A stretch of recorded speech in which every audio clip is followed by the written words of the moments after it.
n'akanya keza k'akanya ko ku ziko mu muryango, aho tugiye gusangira amajambo y'Imana. Muri uko kuyasangira tukayiyumvirako, tukumva isomo ayo majambo y'Imana aduha.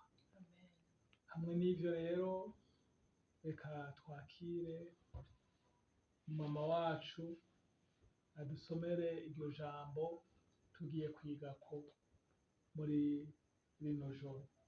Kaze mu kumwakira, dukomere amashi menshi Imana yacu. Murakoze. Turasoma ubutumwa bwiza bwa Yesu Kristo ko bwanditswe na Matayo mu gice ca 2, duhere ku murongo wa mbere dushikane ku murongo w'12. Ndasoma mu izina rya Yesu. Amen. Ijambo ry'Imana, ijambo ry'umutwe rivuga ngo abanyabwenge b'inyenyeri baninahaza Yesu.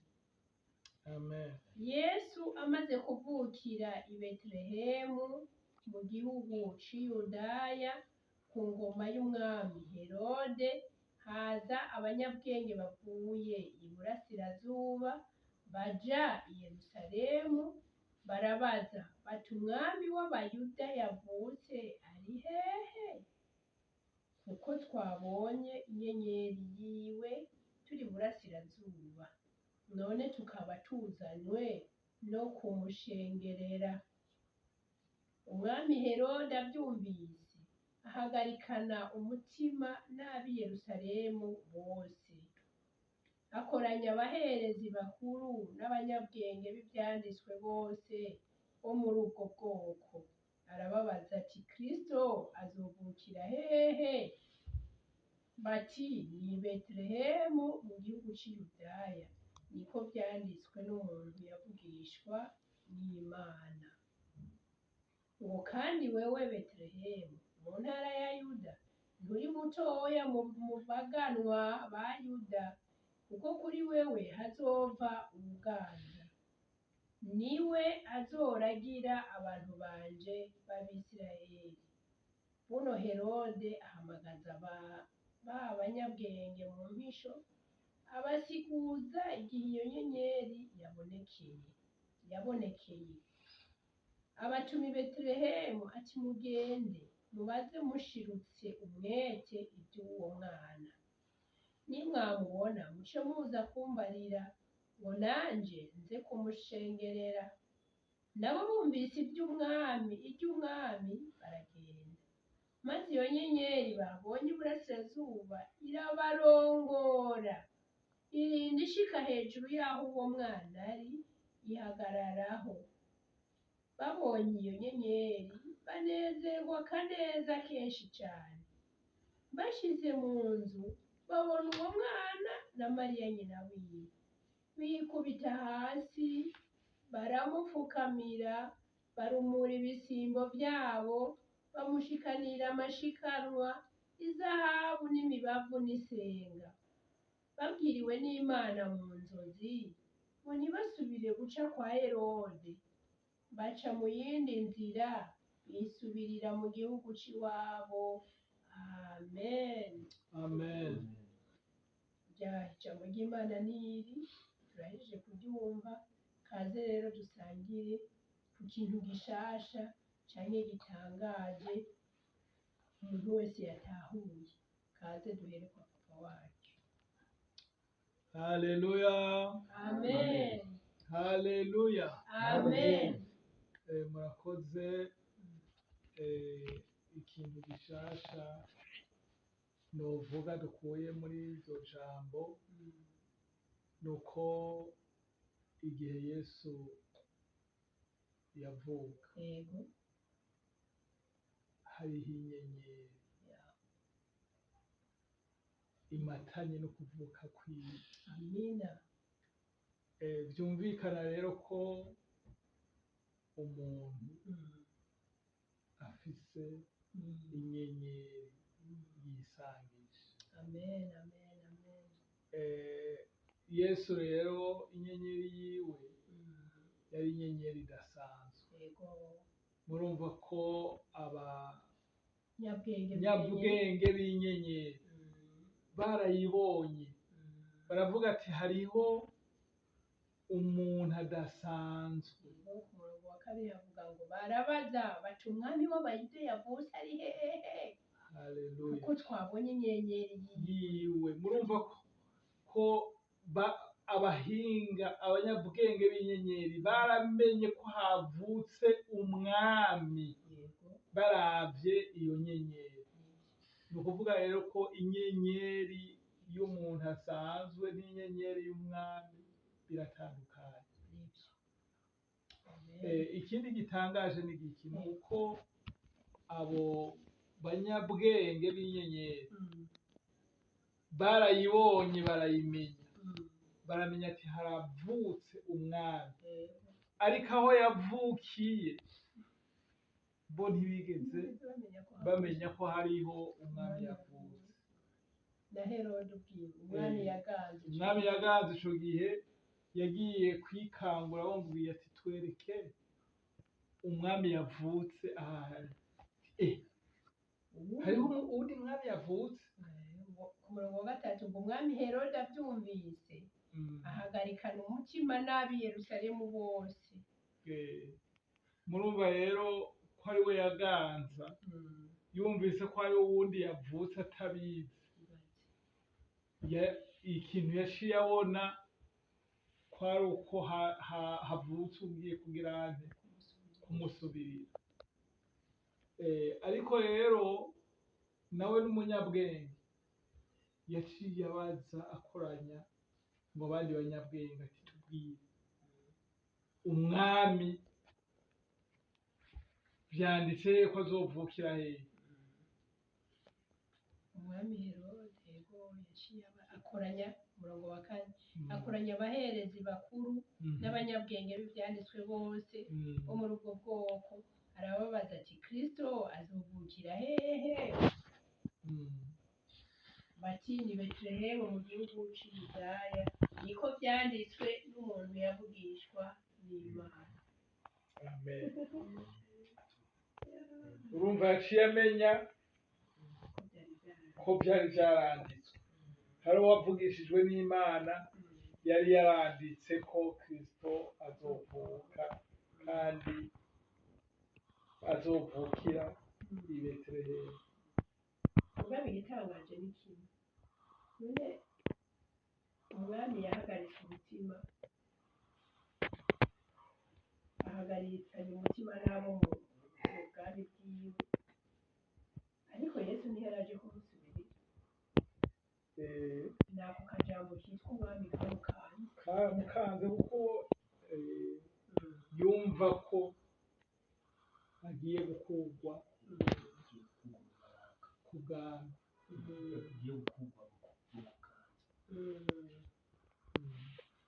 Murakoze, abandi natwe tuvuge igishasha twunguye.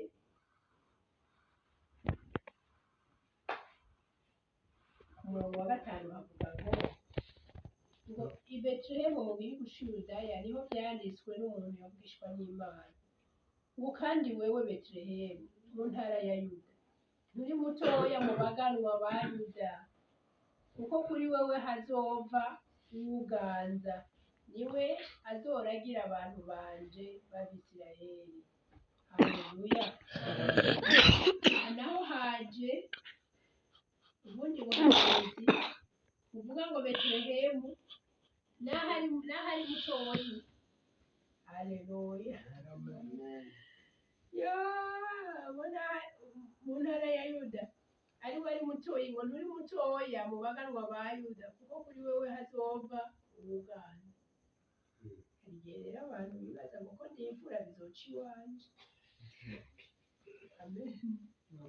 Niba Imana ntiyame bicisha aho abantu bacisha. Haleluya. Byaciye mu muganwa mutoyi yitwa nde? Imana ibahezagiye. ubundi afise ikintu yodufasha yungutse canke yotwigisha nawe turamuhaye ikaze. Amen.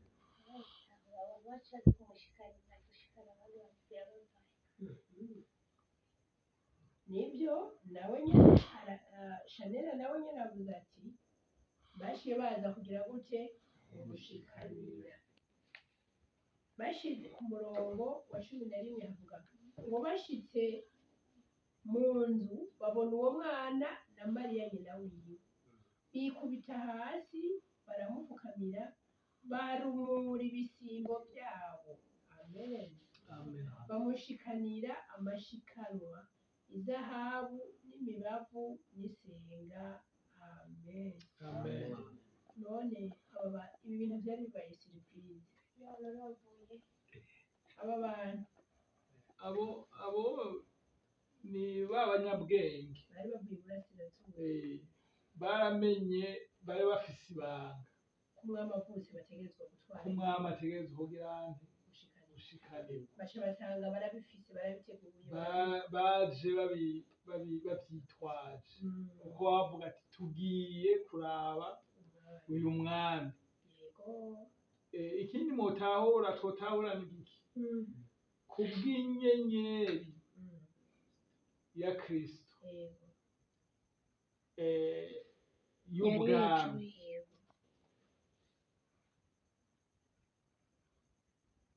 muri yo harimwo ubutunzi. Nico gituma kwega ubundi butunzi. Nico gituma abanyabwenge kubw'iyo nyenyeri ya Kristo yavuga ati ni umwami. Umwami rero ategerezwa kugira ante gushikanirwa, kandi ntashikanirwa ibyo ari byo byose, ashikanirwa ibintu by'igiciro. Iyo nyenyeri rero niyo yatumye abo banyabwenge bagira ante bavuga ati ko tugiye kurondera aho umwami yavukiye, tugenda twitwaje ibintu by'igiciro. Bagiye rero baje babitwaye. Ikindi mwotahura n'iki? Ikindi twotahura n'iki? Nuko inyenyeri y'umuntu urumva arayivukana, nibwo ubuzima bwiwe.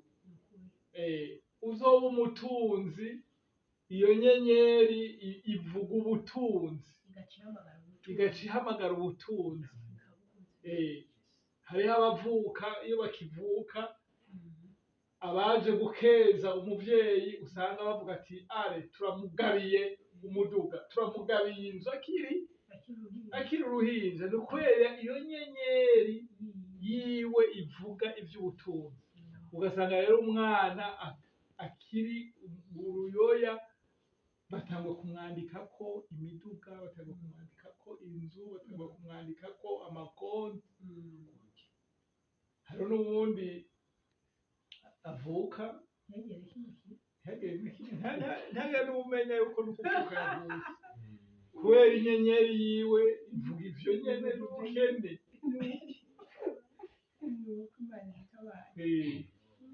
Ico rero ni ikintu gihambaye dutegerezwa gutahura. Umuntu avukana inyenyeri yiwe itandukanye n'iy'uwundi.